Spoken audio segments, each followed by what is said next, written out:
বাবা ছেলের জন্মদিন কেটেছে সেলিব্রেশনে, এমন মন্তব্য করেছেন বুবলি। ঢাকায় মেগাস্টার শাকিব খান শুক্রবার ২৮ মার্চ ৪৬ বছরে পা রাখলেন এই নায়ক। ক্যারিয়ারে ভক্তদের দিয়েছেন অসংখ্য সিনেমা, যার সিংহভাগই ব্যবসা সফল। বলা যায় এই মুহূর্তে ঢাকায় সিনেমা ইন্ডাস্ট্রিজে একচেটিয়া রাজত্ব তার। এদিকে নায়কের জন্মদিন ঘিরে ভক্তমহলে ছিল নানা আয়োজন। সামাজিক মাধ্যমে শাকিব ভক্তদের নানা ফ্যান পেজে তা দেখা মেলে। তবে বিশেষভাবে জন্মদিন পালন হলো চিত্রনায়িকা অপু বিশ্বাস ও স্বপ্ন বুবলি দুজনের ঘরেই। শাকিব খানের ব্যক্তিগত জীবন সবসময় চর্চায়। ভালোবেসে চিত্রনায়িকা অপু বিশ্বাস ও স্বপ্ন বুবলিকে বিয়ে করেছিলেন তিনি, যদিও এই দুই নায়িকা শাকিবের জীবন এখন অতীত।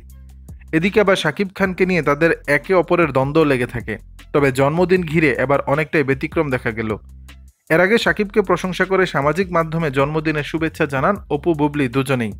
এবার তাদের দুই ছেলেকে নিয়ে কেক কাটলেন শাকিব। এদিকে শুক্রবার মধ্যরাতে এক ফেসবুক পোস্টে বেশ কিছু ছবি ও ভিডিও ভাগ করে নেন বুবলি। দেখা যায় ছোট ছেলে শেহজাদ খান বীরের সঙ্গে খুনসুটিতে ব্যস্ত শাকিব খান।